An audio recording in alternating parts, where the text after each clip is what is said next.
इस विषय में दो अलग कथाएं मिलती हैं। एक बार महर्षि दधीचि और उनके मित्र महाराज क्षुवा में इस बात की बहस छिड़ गई कि ब्राह्मण और क्षत्रिय में कौन श्रेष्ठ है। तब वो विवाद इतना बढ़ गया कि युद्ध की नौबत आ गई। इस पर क्षुवा ने महर्षि दधीचि पर तड्ढित बिजली से प्रहार किया, जिससे वो अचेत हो गए। बाद में शुक्राचार्य ने उनका उपचार कर उन्हें स्वस्थ किया। इस अपमान का प्रतिशोध लेने के लिए दधीचि ने भगवान शंकर की घोर तपस्या की। तब महादेव ने उन्हें 3 वरदान दिए। उन्हें कोई पराजित नहीं कर सकता। उनकी इच्छा के विरुद्ध उनकी मृत्यु नहीं हो सकती। उनकी हड्डियां वज्र तड्ढित हीरे के समान कठोर हो जाएंगी, जिसे कोई भेद नहीं सकेगा। अब वे वापस लौटे और क्षुवा को पुनः युद्ध के लिए ललकारा। इस बार क्षुवा उनका कुछ अहित नहीं कर पाए। तब क्षुवा ने सब देवताओं को अपने आराध्य भगवान विष्णु का आह्वान किया।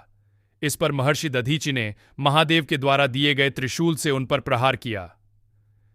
इससे भगवान विष्णु के अतिरिक्त सभी परास्त हो अचेत हो गए। तब श्रीहरि ने उन्हें समझा बुझाकर वो युद्ध शांत करवाया। बाद में जब वृत्रासुर ने इंद्र को परास्त किया, तब भगवान विष्णु ने उन्हें महर्षि दधीचि के पास उनकी अस्थियों को लेने भेजा, क्योंकि केवल उन्हीं के बने अस्त्र और महर्षि के तेज से वृत्र का वध हो सकता था।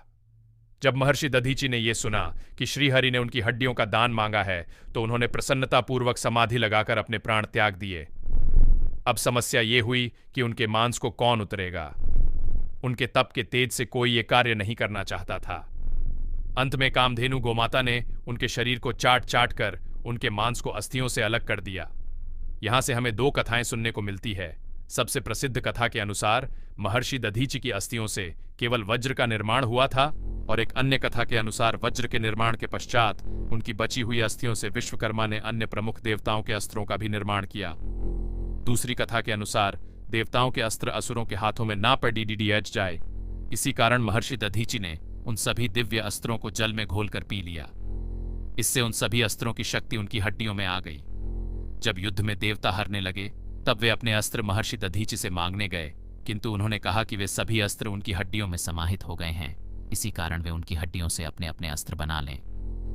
ये कहकर उन्होंने अपने प्राण त्याग दिया और उनकी अस्थियों से विश्वकर्मा ने वज्र सहित सभी देवताओं के अस्त्र बनाए। उसी वज्र की सहायता से इंद्र ने वृत्र को और अन्य देवताओं ने असुरों को परास्त किया था। उनकी मृत्यु के बाद उनकी पत्नी गभस्तिनी उनके साथ सती होने को तत्पर हुई, किंतु उस समय वो गर्भवती थी, इसीलिए इंद्र ने उन्हें ऐसा करने से मना किया। किंतु जब वे नहीं मानी, तो इंद्र ने उनसे उनके गर्भ को मांग लिया।